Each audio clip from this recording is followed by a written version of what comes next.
What's up everybody? My name is Elliott, but you can call me the Motory Notary. And remember, doing the same thing over and over again and expecting different results is the very definition of insanity. However, that same logic applied automotively makes you a Volvo owner. And that's my exact case with my 2005 Volvo V70R you see behind me. I bought the car fairly cheap, it had a lot of problems, but I've put a lot of money and a lot of time into fixing those problems. However, the exact same problems it started out with are still persisting to this day. Today is when that changes because I've officially partnered with, yes, partnered with the folks at XeMODeX to get my brake control module replaced once and for all and really get the electronic demons out of this car. But before we even begin with that, I want to try something that you guys suggested first. So let's get to it. Now, the last time I had the Volvo V70R here on center stage, I was replacing the steering angle sensor in the hopes of remedying one of my many warning lights on this car, the traction control system. I basically took the steering wheel out, took the sensor out, found out that they're not really repairable, got a new sensor, put it back in, put it all back together, only to then take it back apart because I was worried that the thing wasn't oriented correctly, and then put it back together again. It was a lot of work, but you can see it in the last video.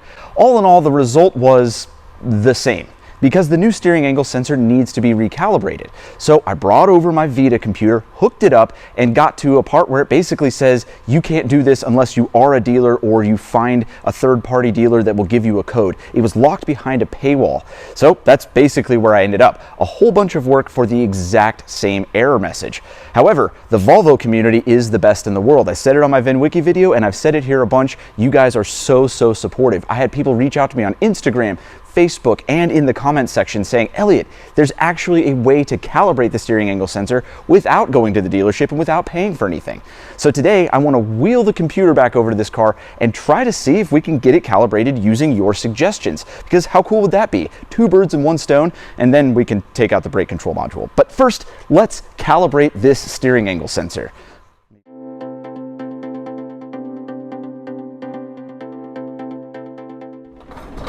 Beep, beep, computer time. All right, let's do this, Volvo. Okay, got the computer wheeled over and everything's set up. Let's see if we can get this thing going. Enter my highly secure password of 2. I didn't make that up, but that's just what it is. Reads the vehicle for a second. Hey, look, there's my car just in gray. It's gonna read the vehicle again. Right now, information is just flowing from the car into the computer. You just can't see it, it's magic. Okay, cool.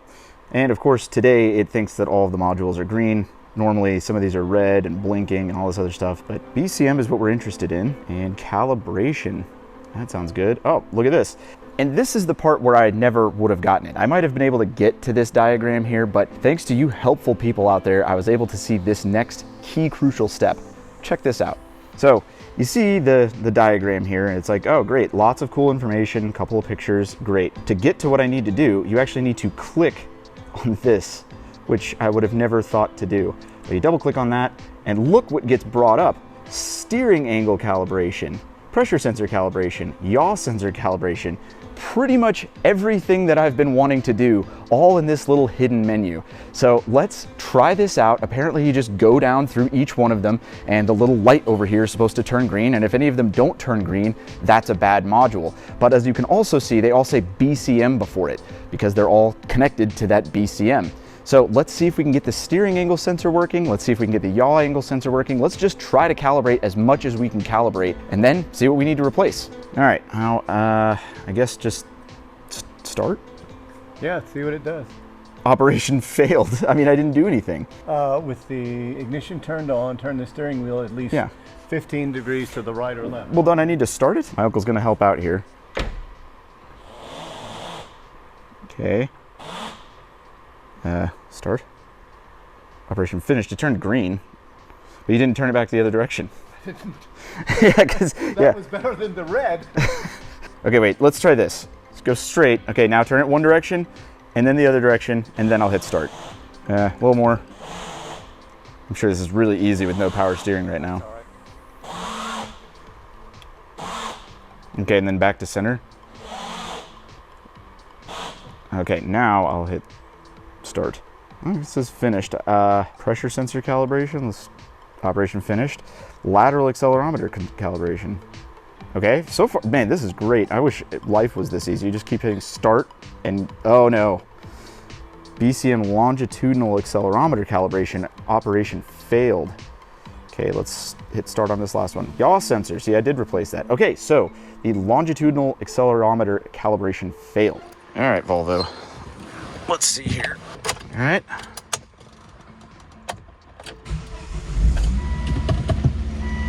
Okay, park assist service required, I know. Time for regular service.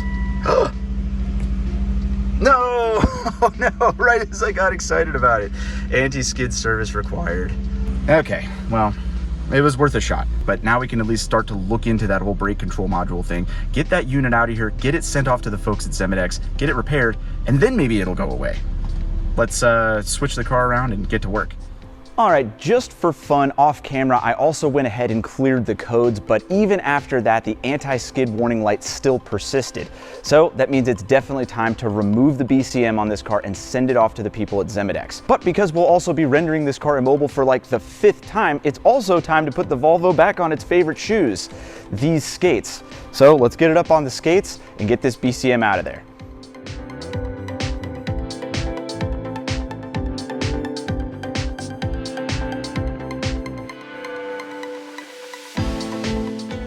And boom, just like that, the car's back on the skates and it's ready to be as immobile as it always is. So look at this, super easy to move.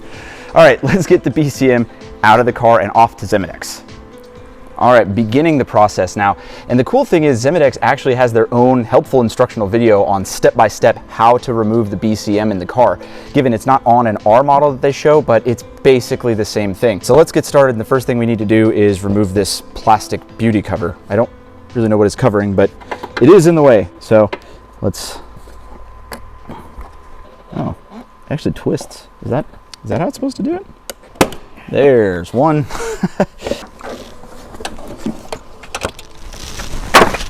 Wow. Did I get you? No. You know, I just want to say this is the easy part. Yeah. Woo! What? Wow, and what is this cover? Look at all the beauty it's covering. What in the heck? It's like some vacuum lines or some coolant lines or something. Not necessary. Do we need to remove the airbox? Not yet. Per the official instructions, yes. But it wasn't a V70R that they were doing it on. The airbox was a little bit more in the way on the video that I watched. But this is actually what we're after. I might need to move the fuse box out of the way and probably need to move the airbox, but I'm gonna try not to. Either way, fairly simple stuff, although I say that before we've even removed it, so let's just keep plugging away. My uncle feels good about being able to reach it with the fuse box and airbox in place. It sounds good, I hear ratcheting. Yep. Ratcheting's good, it's good. The very first thing he said, do not drop the bolts. Was that one of the bolts that dropped? Yep. Did you catch it? Nope. Oh no, I hope it hit the ground. I hope it hit the ground. Not looking good. Good news is the car's on skates. We can just push it out of the way and look. I believe you've sustained an injury. I believe I have parted the skin. Second one? Yeah, loose. There's the unit, and there's 3 reverse, like Torx nuts holding it in, right? Or bolts, screws, whatever, one of them. Yeah, you don't think this is the one? That one is slipping. Let's see what else we have. Okay.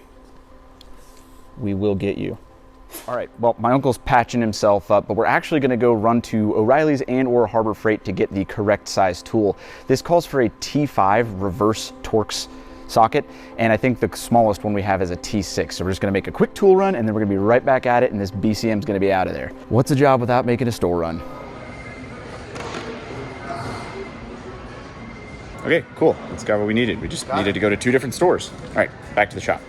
All right, back from the store. Originally went to Harbor Freight, but they didn't have anything. Home Depot ended up having some though, so that's all that matters. Now we're back to extracting the BCM and still haven't moved the fuse box or air box because it's just not necessary. You like your odds here. Thinking it's gonna work. How difficult is this gonna be to put back on though with this stuff in the way? We suspect that this has been out before. Much like the CEM was on this car, I think somebody has actually gone through and tried to replace these modules before, but we're not gonna know until we actually pull it out. All we know is so far the screws kind of show signs of being kind of stripped and rubbed on before. Yeah, you can tell it's rounded a bit. somebody has definitely taken this on and off once or twice. With the wrong tool. It's also kind of corroded.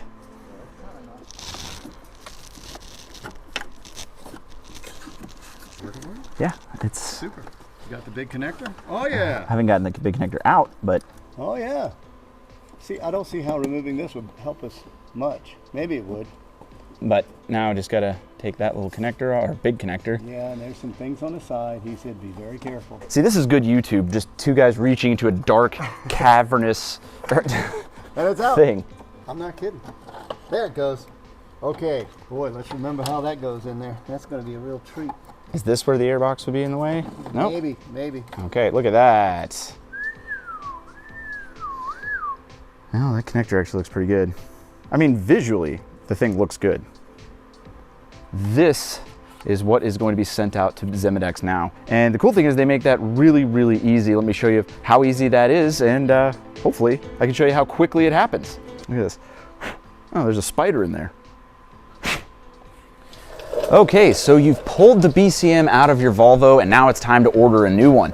Well, first thing you do is you put your computer on your BMW desk and you hop on XeMODEX's website, which is handy. Of course, the first thing I open my computer right there. You can either use the link in my description below to go right to the repair service, or you can navigate their easy menu by just selecting your car, which in my case, Volvo, selecting ABS/BCM modules because that's what we're doing. Find the correct year, which is right here. View services, and you can either choose a repair service or a complete replacement. In my case, we're just gonna do a repair. And you can see, it's pretty straightforward. You just add it to cart, make sure your years match up. I'm sure you know what year your car is, and you proceed to check out like anything else. After that, you just basically fill in some information, package up your BCM or ABS module, and it's off to Canada. Should be back in no time, but first I gotta package it. First, you find a box that's approximately the size of the BCM plus a little bit more. Second, because it's an expensive piece, I'm going to wrap it in a static bag because everyone just has a static bag laying around. I'm sure you do too. Assistant.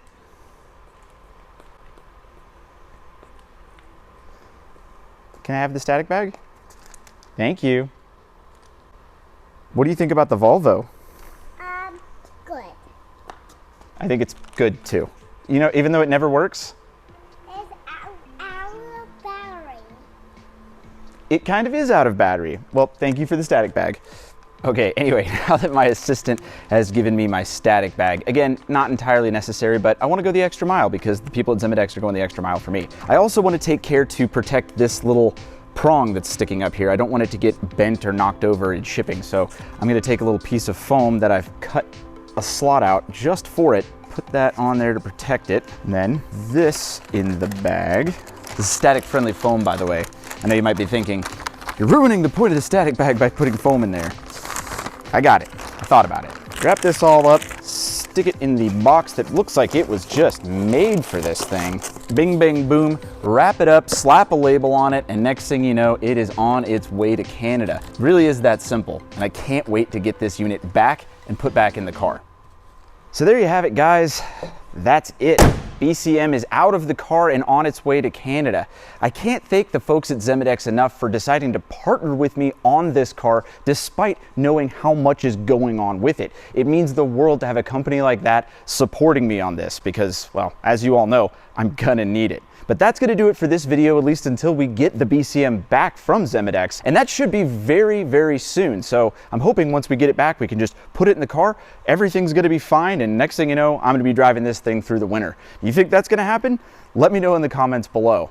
And while you're at it, be sure to follow me on Instagram. It's a great place to see behind the scenes content and stuff that I don't always put on YouTube. Follow me on Facebook, join my Facebook group. It's a great place to share memes and give me grief about this Volvo. And other than that, be sure to like, comment, share, and subscribe on this video. It greatly helps my YouTube performance, and I will see you guys on the next video. Okay, you wanna go in the car? Okay. I know, I leave that in there just for you. Yeah, well, these are for the one day when I get to drive it. I'm sorry the car's out of battery. Yeah, but we should try it pretend. We can. Daddy pretends to drive it a lot. Press the button. Watch this. You want to do that? Yeah. Fresh air and hot. This is hot. And then this is cold, and then you will shiver like this. You will shiver, and then you will get it cold. Yeah. Well, this car actually does have ice cold AC.